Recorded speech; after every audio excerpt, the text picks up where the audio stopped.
Hello, lovely humans. It's so lovely to have you here today. Thank you so much for taking the time. I think we're in for a great session. If you have signed up for today, you're like one of 1,500 people who have signed up for today's session, which is just fabulous. So I hope we're going to have a lot of fun today. If you haven't already, do pop in the chat where you're watching from. I can see Andre in Slovakia. I can see Sarah over in Michigan. We've got folks in Cork, Derby, Liverpool, Bedford, Leeds, Suffolk, Northampton, Norwich, Prague. The list goes on. So honestly, thank you all so much for taking the time. If you haven't already, I can see a bunch of messages coming in to hosts and panelists only. What that means is only John and I will be able to see the messages. So if you head into your chat feature, which some of you already have, you'll be able to see the ability to switch over from host and panelists to everyone, which means that everyone can see your messages, which will be able to mean that we can have the conversation going on throughout the duration of today's hour with all of you, not just some of us. I've got one ask for today, which is that if you enjoy today's session and have a lot of fun, then please do share your biggest takeaway on social media afterwards. This is just how the community grows. So that would be really, really appreciated. So yeah, thank you very much. Right, let's get going with introducing today's speaker. So today, our speaker, our interviewee, our legend on the stage is John Thornton, who's a creative over at SURREAL, formerly of Innocent, but also just an absolute legend. Met John last year at an event, and I was just struck. It was one of those where clearly amazing at what he does, but also does it with such humility. So I think we're going to have a lot of fun today. On screen, I usually like to do the professional thing and link someone's LinkedIn page, but I want to draw attention to the second QR code on that page right there, which is that John is doing some comedy shows in May down in Brighton. And so if you want to check those out, then please do.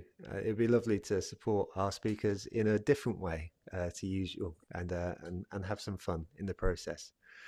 So I'll make sure that those are linked in a different part of today's session as well.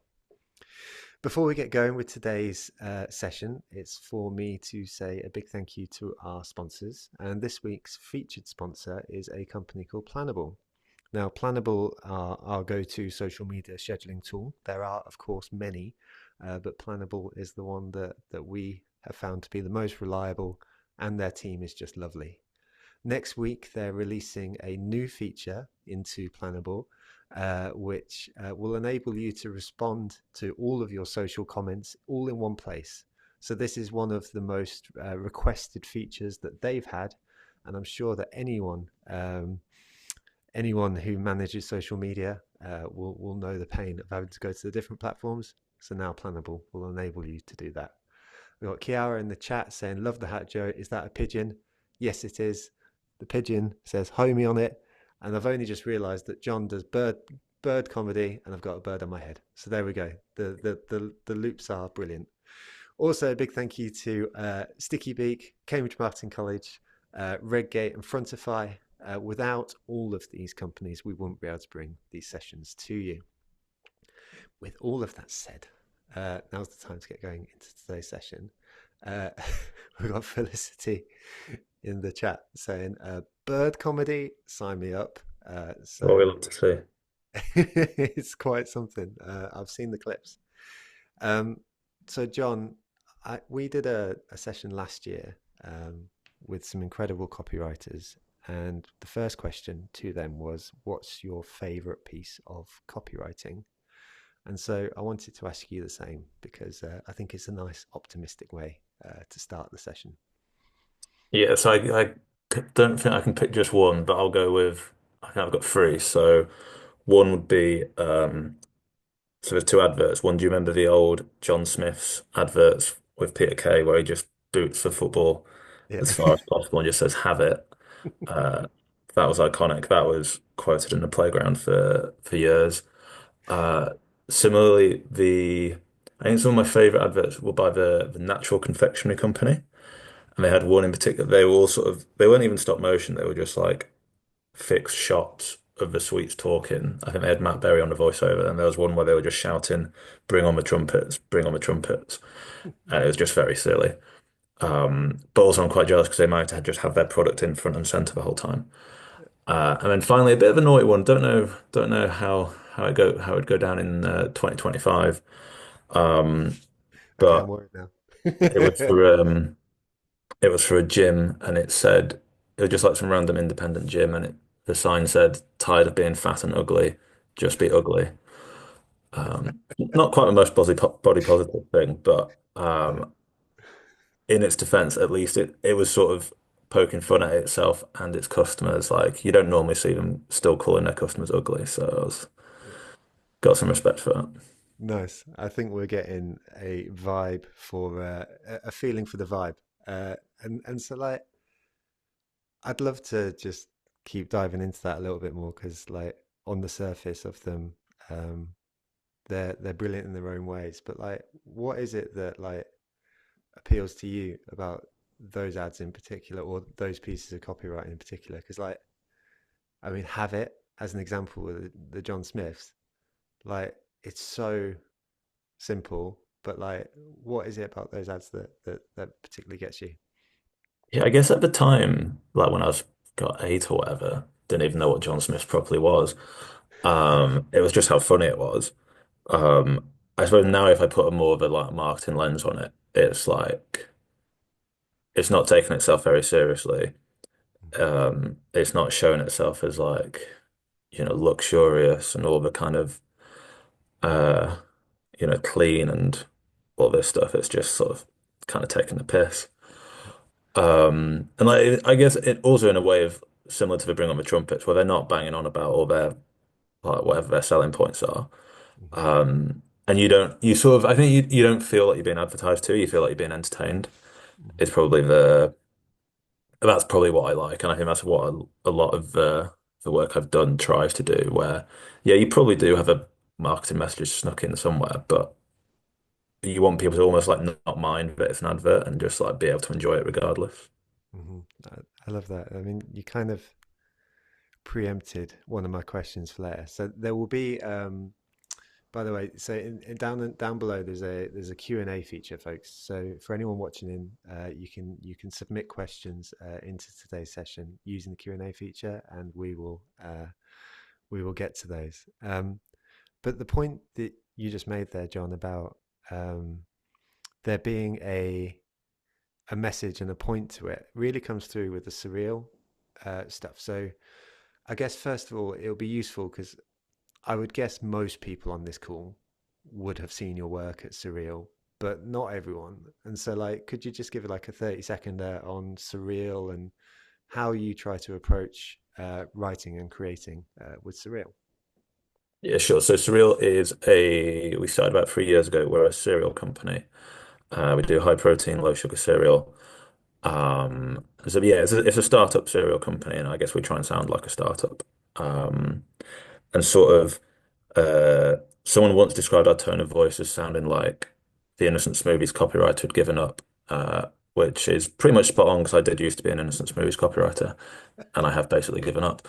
Um, so I enjoy, but yeah, so I guess it's like whereas I think if you were to go in and buy a food company tone of voice sort of off a rack, they sometimes get a bit too happy happy. Hmm. And so basically I just tried to take the edge off that by being a little bit more sarcastic and biting. And that then like especially on social leads into just like slagging off members of staff or just admitting when we've cocked up or like when we can't be bothered and just tapping into those sort of feelings, which I reckon most members of the workforce, regardless of what industry they're in, hopefully relate to. Hmm. Totally. And that's, I mean, that was one of the first things that was noticeable. So there was a post a couple of weeks ago about your boss going away. And so Mm. like you were just like throwing out all of the brand guidelines and just sort of saying whatever you wanted type of thing. But um, it started from that point of relatability. I mean, is that a really conscious thing in your mind when you're writing a piece of copy for Surreal that you start with that that emotion and that relatability. Is that a really important ingredient as part of the mix, or is that just something you do quite intuitively? Yeah, I think it's more sort of intuitive. I think what I find interesting about one like that is, so I'm not like a big planner. Hmm. I'm not very organized either. And theoretically, I could have, my boss didn't need to be going on holiday for me to think of that, right? In theory, you could think about, you could do that post at any time, but actually, it was only because my boss was going on holiday that I thought of it. Um, but yeah, I guess it sort of wasn't intentional, but there is an element of truth of like when your boss goes on holiday, it does change stuff. For some people, it's good. You get like an easier week. And, I've also had jobs where I've been like, oh crap, the boss is like, what do I do? Um, but yeah, it's just like an interesting thing to tap into. Yeah.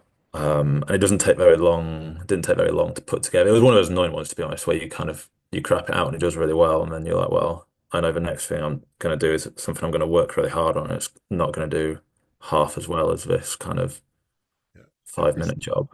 Every social media post ever that goes viral is probably Yeah. taken seconds. Yeah, 100%. Nonetheless, like, so we've got Mel quoting you there. You crap it out and it does really well. That's the quote from the session. So, um, but I want to loop together two themes there because you did the when you mentioned the trumpets ad, Mm. but then you also mentioned that it's really important that there was some sort of like element of the product being in in the piece of writing in the advertisement. Um, and like it struck me that like one of the dangers of seeing your success over at Surreal is that folks mistake being whimsical or funny or offbeat as like just being whimsical or funny or offbeat. But in every advertisement or in every post, there is usually a link back to the serial somehow, even if it's sort of being self-referential and sort of saying this is an advertisement for it. Like when it comes to being funny or all of that, how do you reconcile those two things in making sure that you're doing the job of a marketer while also doing the other thing about sort of being offbeat? Yeah, I think back in the day when I was doing social for Innocent, normally I wouldn't bother mentioning the smoothies at all. And I'd sort of justify it as uh everyone recognizes our logo, they've heard our name, the post being in the feed is enough. And that the post wouldn't reach as many feeds if it was like mentioned a product. Mm-hmm. Um, but I think yeah, that's surreal because we're new and people haven't heard of us, sort of kind of need to mention the product. Um, and so I think there's almost like two things. There's one like if it's natural and easy to mention a product, do it then. Mm-hmm. If it's not natural and not easy to mention a product, then my gut is to like leave it out, but I'm like, I should put it in. And so Yeah. then I basically just admit that it's not natural and not easy to fit it in and admit in some way or form that it's crowbarred in. Mm-hmm. And just make that part of the joke. Almost I saw someone when we were talking about the clips at the start talking about stealth advertising. And I like stealth advertising where you barely realize you've been advertised to, but I also like the opposite, which is like purposefully on the nose advertising. So like Oatly adverts, for example, like they might have their message in huge letters, but they sort of just say it in such a fun way that you don't mind. Um, and like yeah, you just admit that it's an advert, and then people actually quite like that, and you build that in as part of a joke. 100%. So we've got Patrick in the chat who says, admit it. I think that's key. The Yeah, audience going on. I guess there's almost like a respect, for the folks watching, and reading the stuff where you're like, what's going on here. We don't need to speak to you like in advertising speak. yeah. You know it and we know it. And so like I think that's really smart. Um, And I think that respect goes both ways as well, where I think they then respect you for like they kind of then get the vibe that you're just trying to do your job, like just as they're just trying to do their job. And I think if you look at a lot of really successful social content, you always get a feeling from it that it's been like I don't know, you get a feeling that it's come from a person working in social media versus like even some really good TV ads where you kind of feel it's like come from like a faceless corporation. It might be a very creative faceless corporation, but you don't feel that kind of like one person thing. I almost think of it, this is blowing my own horn a bit too much, but almost how you know how like you watch an Aardman movie like Wallace and Gromit, and you can Hmm. see the fingerprints in the clay, and you almost subconsciously can feel how a human has had to move each and every little part of it to make 90 minutes of film. Hmm. Not not quite at the level of Oscar-winning animated films, but that kind of like base, a tiny little bit of that base sensation. Yeah, I love that.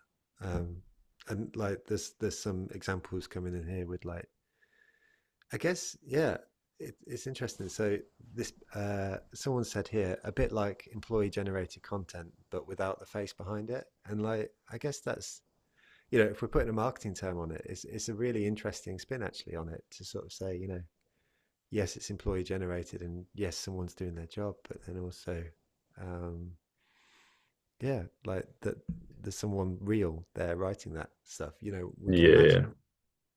But we And also is yeah, there's someone real, but I almost uh it's almost like a fictionalized version of a social media manager is what I go for. Like um yeah, I don't have this down as like I've never written this down in anywhere, but it's almost like the social media manager is a character.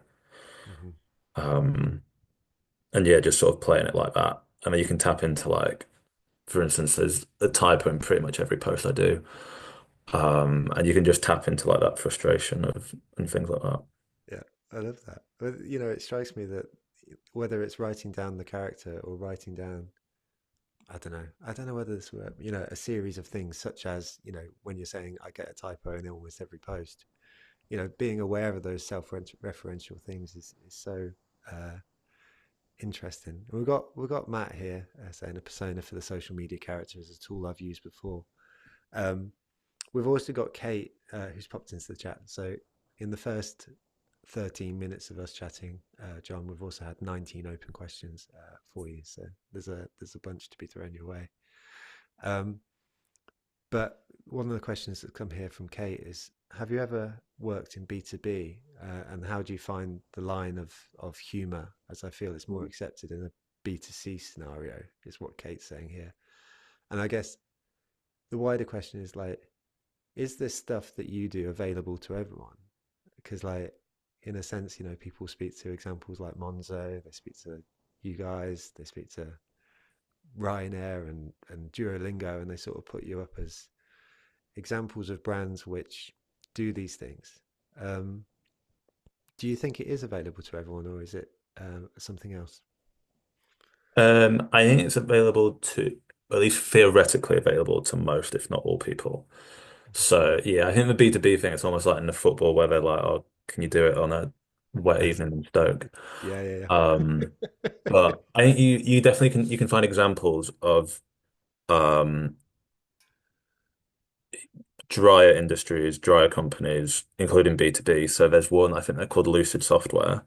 Mhm. And the first time I came across their content was because I watched a 3 minute video on Instagram Reels, which was just this silly flowchart. And it was like, it was just talking through every type of shark, but given them all ridiculous names like murder torpedo. Um, and then at the end, and it's always in this flowchart form. And then at the end, it's the final screen is like Lucid software flowchart software. And I was like, oh, what? This is a 3 minute advert for software.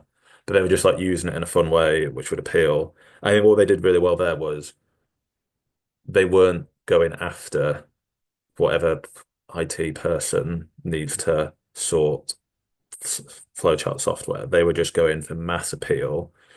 All their vids had like 6 and 7 figure views. And so when you're spreading yourself out wide, you're going to hit the right people. Mhm. And you're actually going to hit them more easily because now have the way the algorithm works, so you just have to bounce across everyone. Yeah. So you're going to hit them. You're going to hit them in a fun way, and when they need your software, they're going to remember it. So I think yeah, I think where the B2B stuff where it gets tricky is because people sort of they use all the industry words and act like it's an industry thing, whereas actually you're better off. This is that cliche thing that gets shared on LinkedIn all the time, but it's beta H, it's beta humans. And so Yeah. just speaking like the humans, whether they're at work, whether they're not, goes a long way. But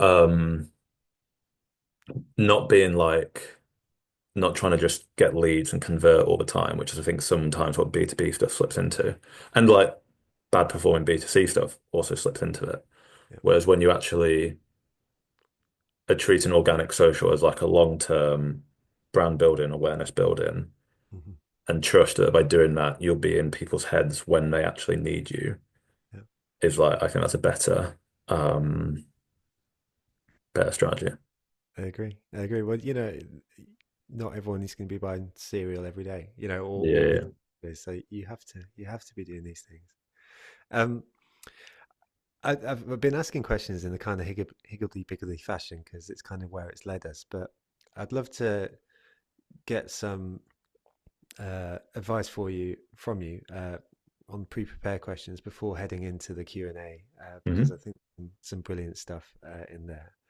Um, so I'd love to take you back to day one at Surreal, either at Innocent or Surreal or any of the companies that you've consulted on.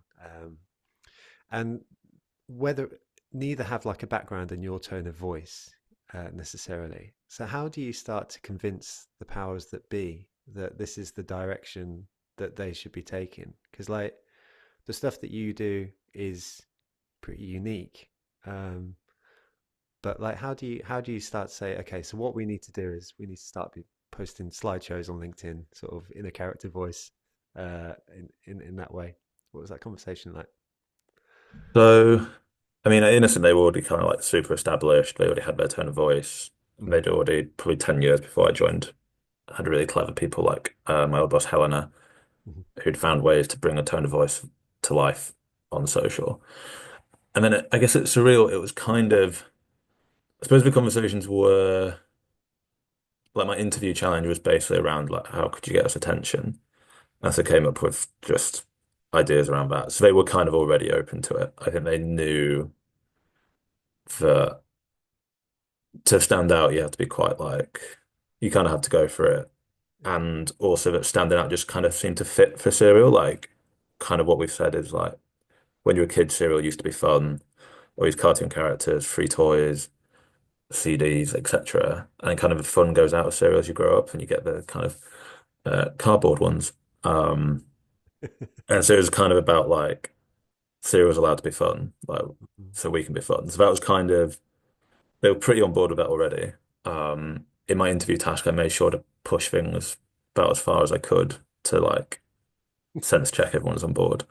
Yeah. Um, and then literally day one, well, I was freelancing from before launch, and the day they launched, we'd written a silly post where we scribbled out one of the founders' faces and said that they'd done no work and it was all the other one.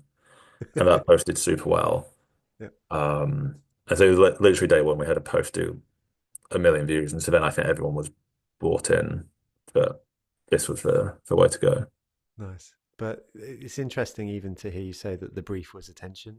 Hmm. And I think that's probably something which, um, for the folks watching in today, you need to know what your brief is. Because, if your brief was convert more folks tomorrow, which is probably, not best goal in the world for social media, you're probably going to be doing it in a slightly different fashion. So Hmm. like, I feel like that's in itself is a really important takeaway that like, yeah, like I knew what I was trying to achieve and what I was trying to achieve was attention. Has that shifted at any point, that attention goal right now with Surreal, or are you guys still in that sort of startup, like get attention kind of phase? And so you're quite comfortable with more views, or have you had to sort of transition into more acquisition based stuff over the course of time? My role is still the objective is basically still attention and views. And Yeah. sometimes it's like a more specific form of attention. So Yeah. get attention for the fact we're in the Sainsbury's. Yeah. But yeah, we're not yet at the stage where we have briefs where it's like, um, people think X Yep. about us or about product or about category, and we need them to think Y. Yep. I suppose you could argue that we've always been in a stage where people think sh cereal's sugary, and we need them to know that our cereal isn't sugary, but not in that, yeah, not in the kind of like deeper level. Yeah. Which is, I think it's good and bad because it's basically like a blank page with very few restrictions, which is fun and like the dream in some ways. But equally, um, when the briefs, when we do have a more specific, a tighter brief, I do often find those like a little bit easier to work through. Yeah, yeah, yeah. Like yeah, I mean, as someone's put in the chat, restrictions help creativity. Absolutely. Uh, I am terrible at open thought like that, but like give the restrictions and I'm so much better. I mean, so you referenced that a million views on the first post. So Mm. I imagine this next question is maybe that was the answer. But I think a lot of folks will be watching in sort of saying there's some of the stuff which you do is quite pushing the barriers, Mm. to say the least. Uh, do you have to get sign off anymore? Have you just built trust? And like, you know, how does that work? Because I think a lot of folks would love to emulate or find their own version of what they do, but then they get killed by bureaucracy Mm. or by sign off, etc., etc. So how does that work for you guys, and or even just generally the best stuff that you've seen in terms of getting good stuff out there? Yeah, I think it's so generally both surreal and innocent was didn't need sign off, but ask if you're not sure. Okay. Which I think is a good realm because that allows you to like if something pops up and you're just confident that it's gonna do stuff, you can move really quickly. Hmm. Um, but then you can also check if you're like, yeah, if you're like, is this gonna get me fired? And so hopefully avoid some of the worst disasters. Yeah. But I think in terms of there's always been times when I've had to more like sell ideas in, especially if there's like budget involved or time and things like that. And the best method I've found for doing that, because I think it doesn't really matter where you are, senior people generally rely more on like data than gut. Hmm. Um, and it's hard to get data for an idea that doesn't exist. But so what I try and find is just reference points for similar ideas or things that have used a similar mechanic. So example I always use, um, there was a we were doing a baked bean smoothie at Innocent as a joke to advertise a breakfast smoothie. And the way I sold that in was we found examples of fake foods performing really well. We found examples of fake thing next to real thing performing well.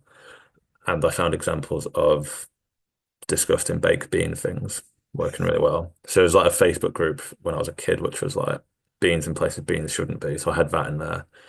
And then literally just had a graphic being like, this element got views, this element got views, this element got views. Yep. Therefore, this idea should get views. Nice. I think that's pretty much the only time uh, something I've been like, this should get views, did get views. Yeah. Every other time, the things you bet the house on don't get views. But there we go. And we go full circle to the thing that you crap out in 30 seconds gets the Yeah, views. yeah. But that's great, and thank you for sharing that example because I think that's so useful. Like when you're starting from a place of nothing, to have that reference material, I think is a such an unlock for people. We've got Kesha in the chat saying, "I love how John makes it sound so simple, and if I did that in my company, they would think I'm having a breakdown." But you know, I think it's a company culture thing, but I think it's also like, I guess I go again to that example of like the Monzos, etc., where people think it's not available to them, um, and you know, it can be if you want to be, but you have to build the whole thing around it, and it feels Yeah, very yeah. authentic to you, and so that's why it works. You know, but there is a version of your tone of voice out there. Um, I'm curious. We'll head into the community Q&A in just a minute because there's so many open questions. But I want to ask about how you train other people to be able to match the tone, because it's one thing for you to be able to sit there at Surreal or sit there at any brand you work and sort of be brilliant which uh, I'm not sure whether you'll take, but I'm going to give anyway. But how do you bring the rest of the team on board with that? Because training them, getting them to match the tone to understand it, whether it's innocent or surreal, like there will come a point where it can't just be you. Like how do you start to do that? Yeah, so we're not quite at that point. It's real, thankfully, because I don't fully know how I would do it. But I can tell you how Innocent would train me and people like me, Hmm. and they were like the best to put, I would say, in the business of like consistency across tone. Hmm. And so how I was trained, for starters, there's a 40-page tone of voice guide. Um, and but I think only one of those pages was we use this word, not that word. Okay. Most of the pages, the first half is mainly just talking about like the thinking behind it. And Hmm. then there's just like loads and loads of examples of it at its best. Hmm. Um, and plus a few just like little tests to do. So one of the tests they had was like, think of how you'd say it to your friend or your grandma and Hmm. just say it like that. Nice. Um, and things like that. And then the training, um, my boss was actually quite hands off and she sort of mostly let me walk and then would pick me up when I fell over as opposed to like holding me the whole time and making sure I didn't fall over. Hmm. So she'd probably after even in my first week, I was like sending tweets out and she'd just like screenshot them all and then sit me down afterwards and be like, these were spot on, these ones, this is how I'd have improved them kind of thing. And we, as a whole team and like, so social and customer service were in the same team and every month we'd have a meeting where sort of our head of digital would screenshot all sorts of messages we'd send from me on social to like one-on-one customer service messages. And we'd all just sit through, read them all and debate them. And Hmm. I think they'd purposely put in some which were like good examples, some which could have been improved. But, some we wouldn't all agree on whether they were good or bad or not. And it wasn't about like finding fault. It was just being like all aligning on how we can sound and just talking about it and things like that. And then that meant when I was then one of the more senior writers and there was more junior writers in, then they're kind of like hearing me talk about it and things like that. Yeah. So I think a lot of it is just seeing examples and understanding why they're good. Hmm. Hmm. I love that. I mean, that's endlessly useful. I think that's yeah, we've got Rachel in the chat who says that sounds like a great way for feedback rather than someone approving every post. It just shows trust. So like that's absolutely wicked. And thank you for sharing that, mate. Um, let's head into the Q&A because I'm mindful of the mounting number, and I want to make sure that the community get their questions answered. So, folks, the only thing that I would ask is that if you see a question that you like, please do give it a thumbs up because that means I can know which questions to prioritize as we head for the rest of the session. I've just uh, I've just ticked off the top question, which have gravitated to the top because hopefully that just was answered for you. So let's go to the first one here from Daniel, who asks. Um, how did you discover what kind of humor would resonate with Surreal's target audience? And like, it's such a great question because humor's hard as well. Like, not everyone's humor's the same. Like, it's so powerful, but it's also one of those things that's so unique to lots of different people. So, how did you realize what was working for Surreal? Yeah, I'm probably going to out myself as some sort of marketing fraud here. It was it was less of an audience first Hmm. thing, which I'm sure you meant to do. No, that you did Um, too. it was more of a this is a humor and it needs to work. Yeah. And if it hadn't worked, I'm sure we'd have tried some other stuff. Hmm. But yeah, it was actually, to be honest, um it was built almost on what's going to work on social Hmm.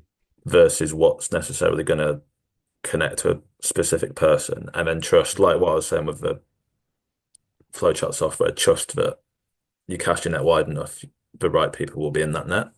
Yeah.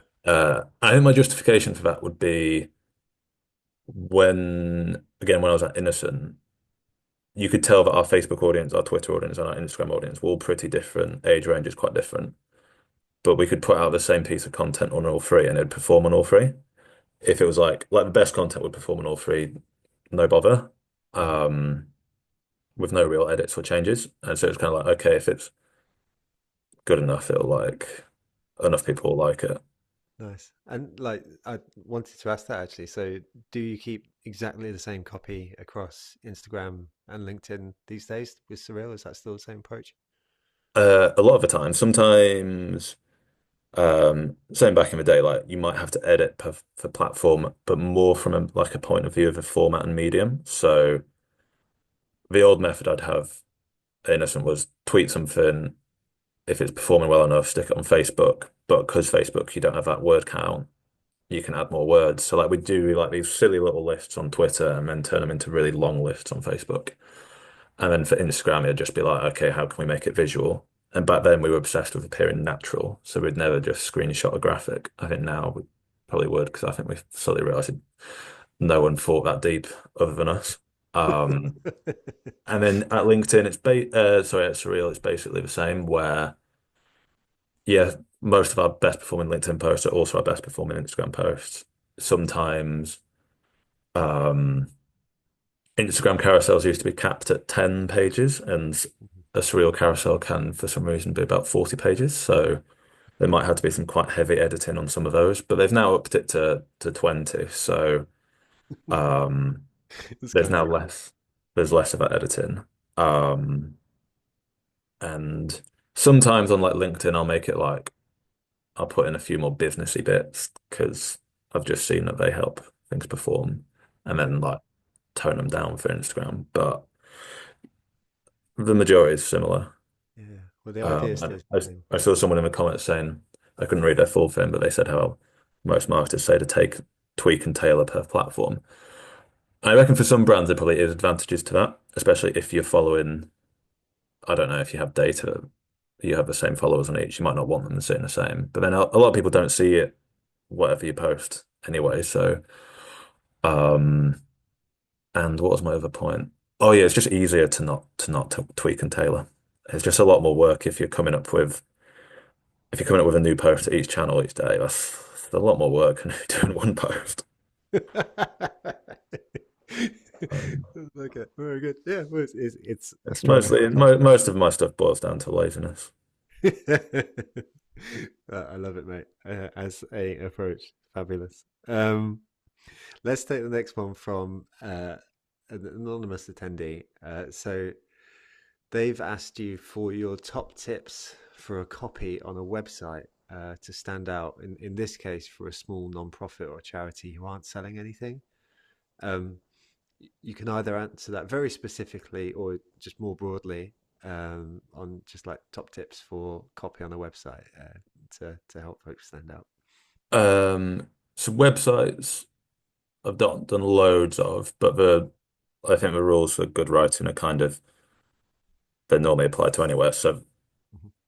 short words, less words, easy words, clear words, headlines, which is more website specific, but useful everywhere as well. Just saying what it is.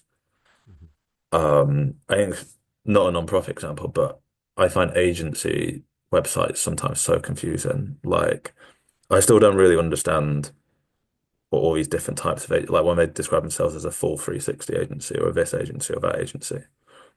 I just want, I'm looking at it, I just want to know like, can you make videos or can you do this and that? And I'd much prefer uh those websites to say like we can make videos as opposed to we're a full whatever thingy, full stack thingy.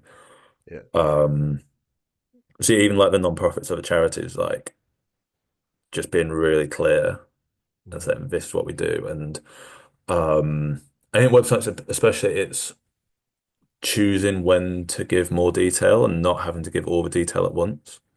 Mhm. You can put a link being like, want more detail, Mhm. like, and then go into it further on that dedicated page. but it doesn't all have to be. I'm sure some UX people did better on this than me, but like it doesn't all have to be fair in your face. Like just sort Yes. of give the almost give the least possible that you need to give and have more somewhere for those who need that deeper.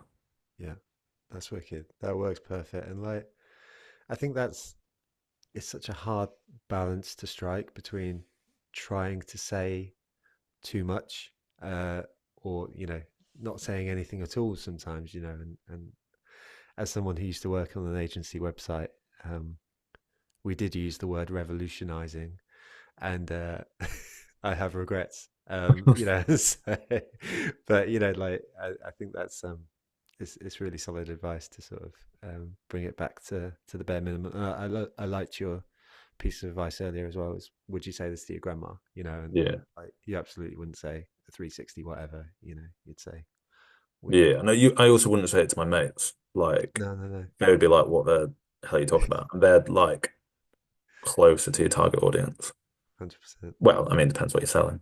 But Yeah, yeah.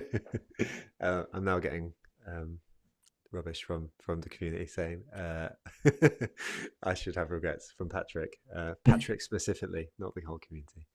Right, let's let's take the next one. So we did a bit of this earlier on, but it would be good to sort of answer the question directly for the anonymous attendee who says, "What's the best way to deal with executives who want to amend copy and or make it vague?" Uh, you being you, I feel like you might have a blunt way of answering this. But I don't know. So, um, yeah, I thankfully don't have to deal with so much of it nowadays. But I mm, think this almost comes back to when I studied script writing at uni, and so there you're writing these big long things, and you get loads and loads of feedback mhm, on both like a micro and a macro level. And sort of what we were told was to think about more where the feedback's coming from and what the point of it is, as opposed to whatever solution they're suggesting.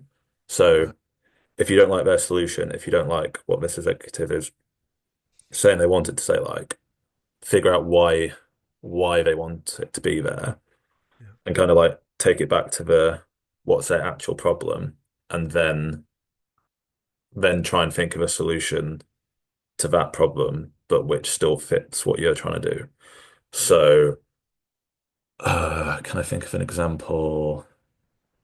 No.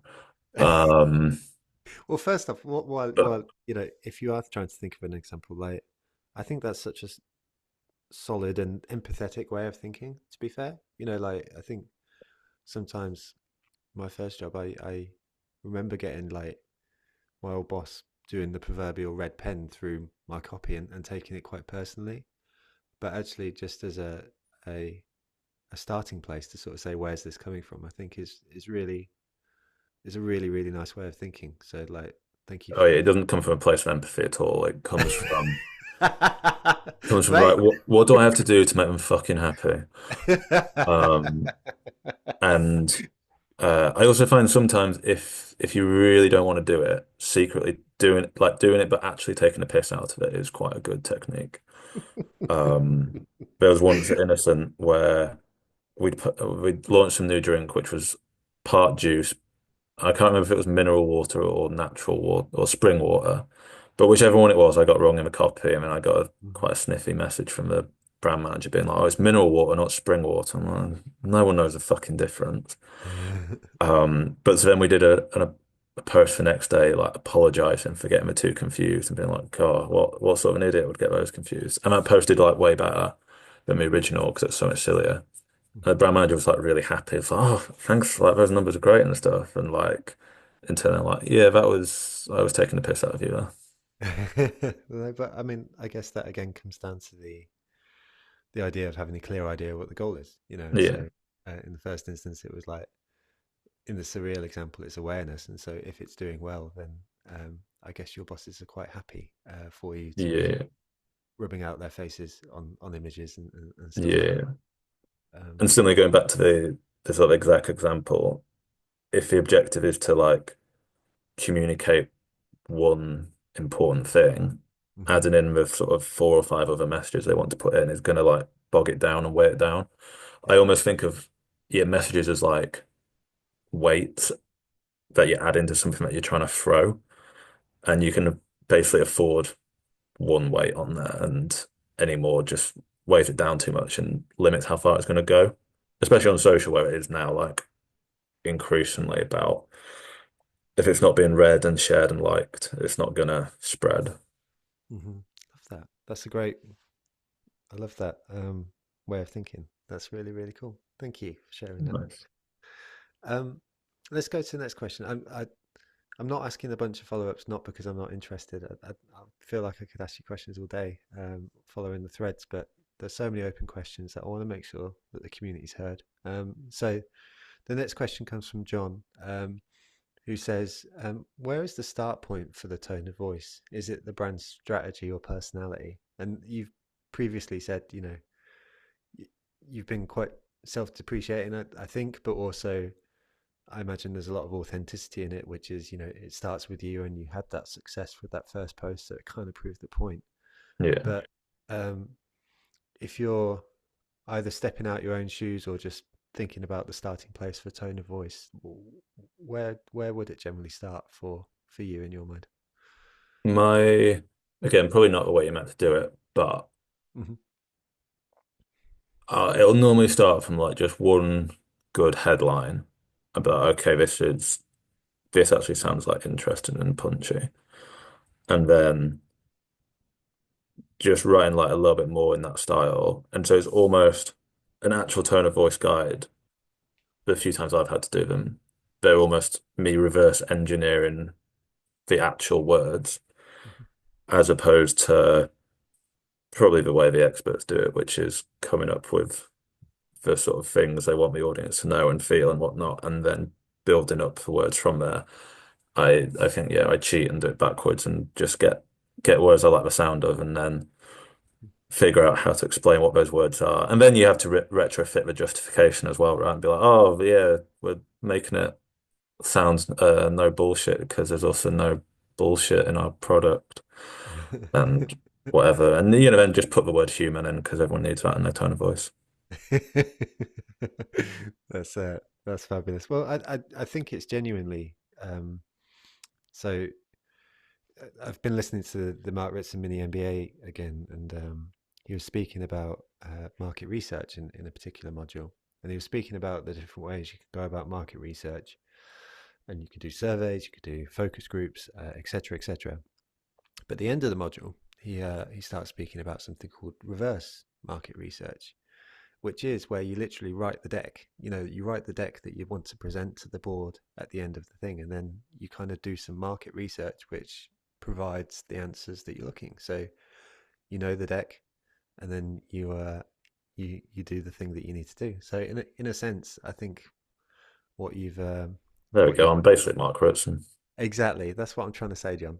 So trademark it. So, um, let's go to the next one as we go into our last 10 minutes of today's session. So um, I love this question because I think it refers to something which is definitely quite prevalent in our industry, which is the unhinged tone of voice. And so I've got a follow-on question I'd like to add to it. But this question says, how would you approach creating viral content for a brand whose tone of voice isn't funny and unhinged, but more friendly and supportive? And I promise we didn't put that in there for the marketing meetup. Yeah, it's a chunky question. I think it's again almost like what we were saying about like reverse and retrofitting it, where the whether you call it unhinged or chaotic or whatever, that style has a pretty good success rate across brands, across social. And so almost finding a way to make it work for your company is almost like, and then that's how you justify in the deck that it works almost. Um, I also think there's um, you can stretch, or at least I think you should be able to stretch your tone of voice in more and less in different places. So at SURREAL, the closer someone is to a checkout, the less ridiculous we're being.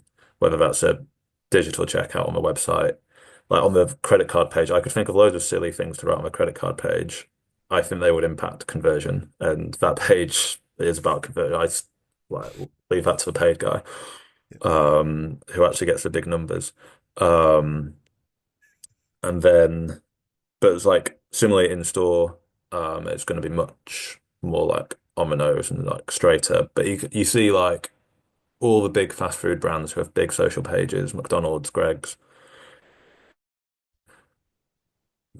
their tone on social is one thing. You walk into any of those shops, you won't see like the smallest sniff of it. They're to something totally else elsewhere, and I think that's fine. I don't think you have to be like completely consistent everywhere.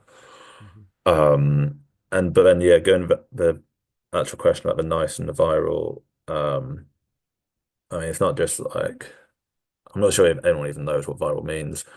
Like some people, you get uh like 1,000 views and you're like, "Oh, amazing." Like some people get 1 million and all that. Yeah. But in terms of like, I think to get posts that perform as well as they can with what you're working with, basically the post needs to get attention in some way. It needs to stand out on feed. Um, and ideally it needs to get a reaction as well. So it needs someone to like it, share it, comment it. And also, and then if you're a brand, you also need to have like a message in there probably. Um, and normally those three are three separate elements, in my opinion and experience. So, for example, my girlfriend used to work in comms at a charity, and they probably about a year ago they'd done an open letter to the government. She wasn't on the social team, so I'm allowed to slag this off. But the Instagram post of this open letter to the government, it was all on one image. It wasn't a carousel, it was just one image. And so all the text was really small, quite hard to read. And so it just looks like a long letter. It looks quite boring and you scroll past it, it didn't perform very well. Whereas I reckon they could have taken the exact same copy from that letter if the first slide on Instagram was just open letter to the government. A lot of people have very strong feelings about that government and the current government. And they'd be like, this is juicy, let's see this. And then if you'd spread out it across 10 slides, I Mhm. think it would have performed way better. And that's I guess tying into some of what we've talked about, like other industries and things like that. That's using the same technique I'd use on a lot of surreal posts, where it's just quite long text, but broken up across into little bite-sized chunks. But it's not like humorous in any way, but it's just like it's just going to stand out more, and it's just an easier way to like digest it. Mhm. Um, so I think thinking about that, just ways to A, stand out, B, just deliver the info, and then also ideally get a reaction. Yeah. The way I normally get a reaction is the personality and the humor and the things like that. But yeah, I'm sure the letter would have got a reaction for being like passionate, which is different. Yeah, yeah. There's different versions of it as an awareness of your tone of voice and your context and the message that you're trying to get across. Yeah. Um, I would say that my brother was born the funny one, and so all I've got left is sincere. So and so that's you know, play where you can, and I think that's Yeah. important. Also, I think Um, the the nice and the friendly, to their point, you'll see loads of content now on social, especially on like TikTok and Reels, which is built around like kindness. Sometimes it's like fake kindness when it's like TikTokers clearly just doing something for reaction. But mm, you could do loads of content around like um just giving your product to people, like surprising people. There's that person who just shouts like nice things to people as they walk past, which performs really well. I think Nice Wines has some good content where obviously they're called Nice, and they do a lot about it's more about like I think they do some of the kind of like some of the unhinged stuff, like they got like a fake Travis Kelce impersonator, but also like some nice stuff. They did one recently where they just like put hopscotches everywhere and then like videoed grown adults who couldn't resist a hopscotch. And that was yeah, like that wasn't there's unhinged, it was just nice, and I think it performed really well. absolutely there's room for it all, and I think that was my genuinely like as coming into today's session, I was like, I can't be you, Mm. because you are funnier than me, and Well, like, no, I wouldn't say so. but like I was thinking about that for the benefit of the community as well. Like how do they replicate something Thanks, Mel, in the chat, who says, "I know you're not fishing, Joe, but you are funny." So thank you, Mel. But I was worried that in the community, not everyone would feel like they would have access to your brain, in the same way as thinking about you as you do as the world. But I felt really reassured by that answer, and so thank you for that. That's really helpful. Yeah, I think that's Let's. actually a really good point, which is I think tapping, understanding like basically where your strengths are and just playing to them. Mhm, Um, so for an example, so you mentioned comedy at the start. When I've done like little bits of stand up, I'm not, as you can put it, I'm not like the biggest personality. I'm not all that bold and brash and flamboyant. And some people are. And so rather than try to like dial it up I'd feel quite uncomfortable if I tried dialing up and it wouldn't really feel natural. So mhm, actually I go the other way. I dial it down and I'm like lower energy than even here. Don't really pull up any faces, just like grunt the words out. And that feels just much more natural. I mean, I'm not competing with those people in the same way. I'm doing like mm, my own mm. thing, and I think that's I think it works better. I agree. Fully agree. Um, we've got 2 minutes left.